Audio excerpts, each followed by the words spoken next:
This 1968 Mustang was put together, axles to air cleaner, in about 2 months. And then it sat in a garage collecting dust for about 4 years. Today on More Than Metal, we're gonna fix up a few of the panel gaps on it, and then we're gonna spend a beautiful day driving a beautiful car.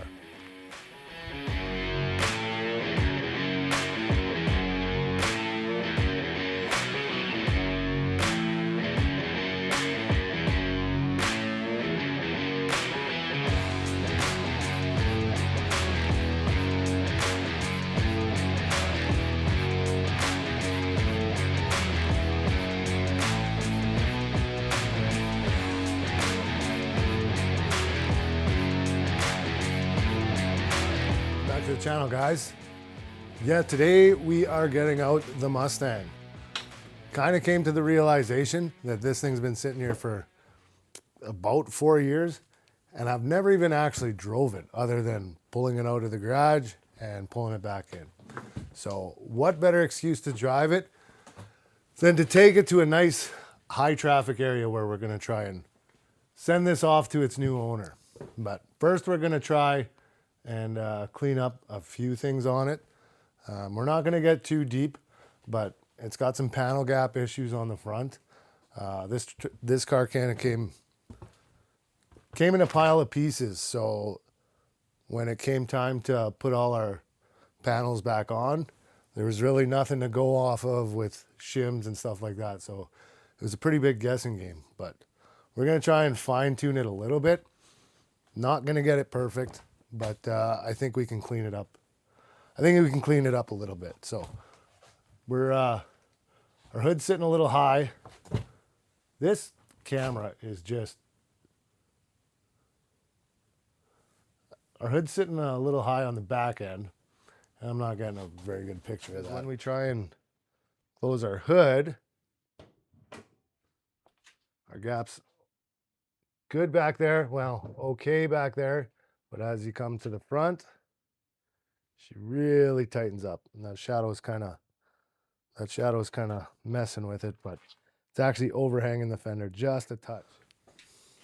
I already got this unbolted because this little paint chip actually came because the hood was contacting the fender as it was coming down. So I got this fender loosened off, and we're just gonna try and pull it out just a little bit to give ourselves a little better gap. That said, we're already slid over all the way across our mounting holes here, so we might have to get the die grinder out and open that up a little bit. But like I said, it's not going to be perfect, but we're going to try and clean this thing up a little bit, and then we'll take her out and get some wind on her.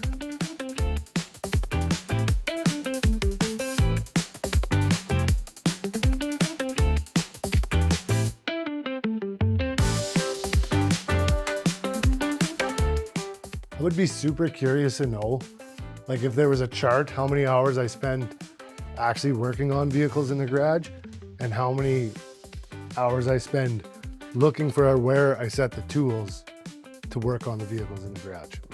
Problem is, we got a bolt way in there to loosen off, and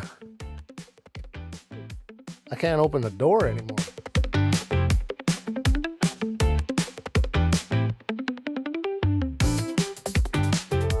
We're a little tight on this gap now, but I think we can pull this whole fender out, and then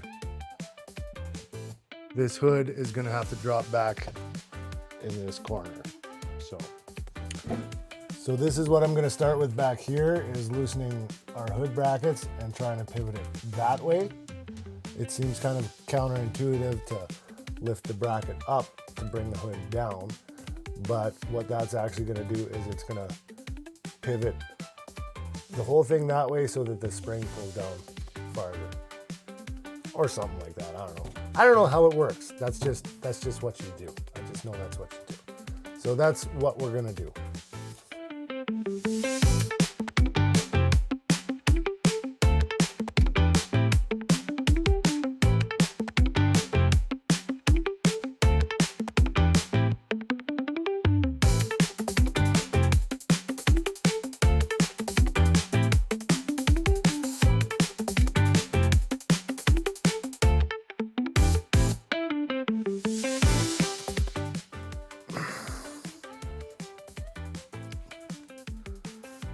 Man, if you have never aligned panels before, it is like the worst guessing game you've ever played in your life.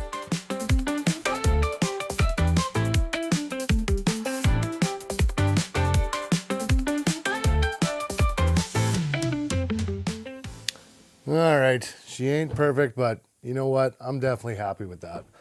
Those gaps look much better than what they did before. This one's still a little wide, but you know what? She ain't a show car, and I ain't a body man.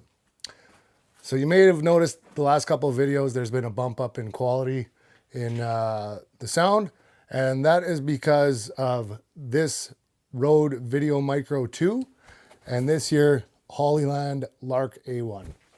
This is helping me a lot with engine sounds, bikes and cars and stuff like that. And this is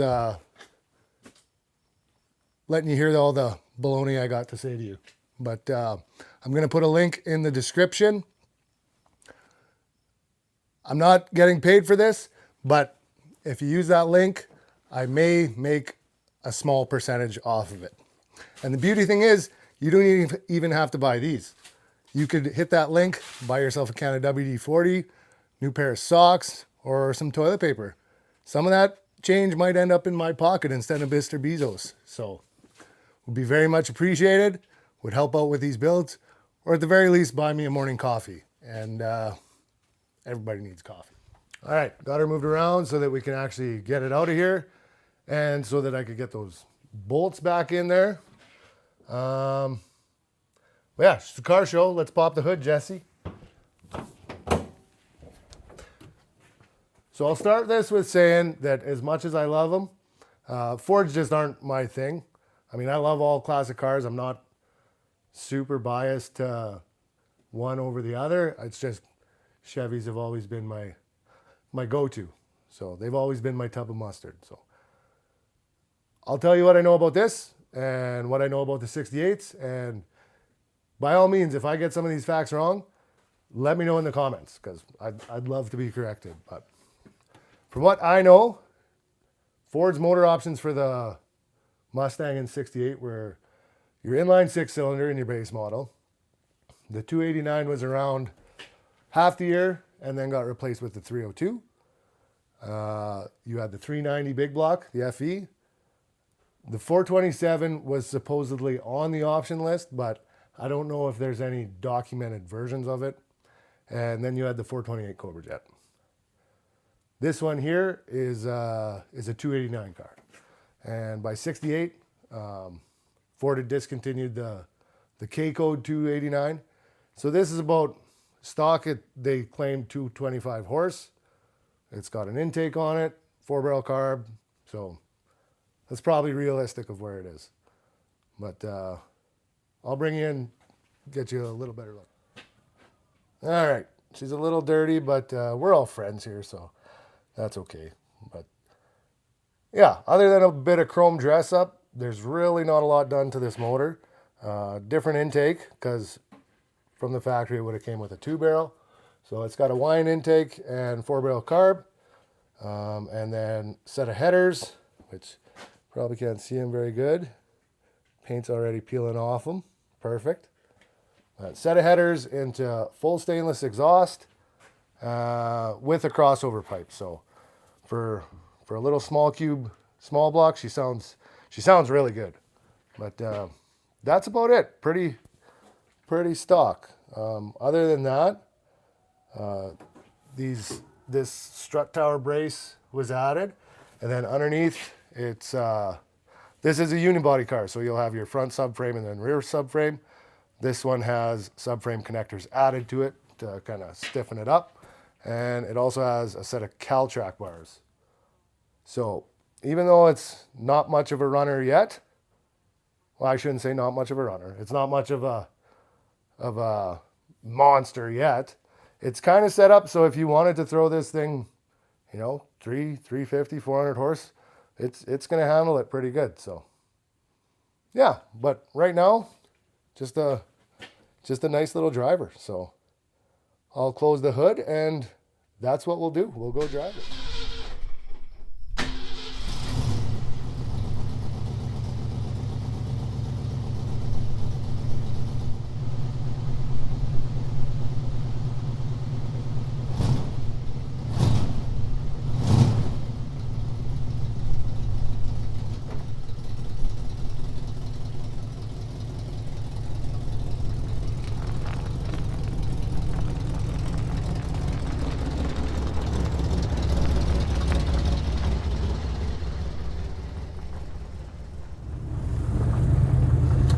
So 1968 289 Mustang. It's kind of the epitome of a pony car. And you probably noticed it's not a perfect car. There's some overspray and like the panel gaps that we were working on today. The thing about it is this car came literally in a truck box.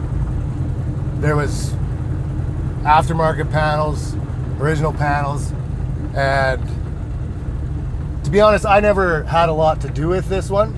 This one was mainly my dad, and he got it after he was diagnosed. So he basically spent 2 months straight on this car, and I don't even know how many hours he put into it. But top to bottom did it himself, and I think there's honestly something to be said for not having a perfect car. I mean, sure, you could have taken this thing somewhere, got somebody to paint it, got somebody to build it for you, but pretty soon you're spending $70,000, $80,000, $90,000 on a project. And realistically, how many people have the money to do that? And then if you got to sell it, like we got to do it with this one, who's paying $90,000 for a 68 Mustang? I think there's still room for these not perfect classics. I mean, you can still sell this car at a price that a young guy could pick it up. It could be his first car or his first classic, and get him into the hobby, get him into enjoying these old cars, because that's what they need. They need to be out, they need to be driven, and we're getting old. There needs to be a new generation taking care of them.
Man, just a beautiful day in a beautiful little car.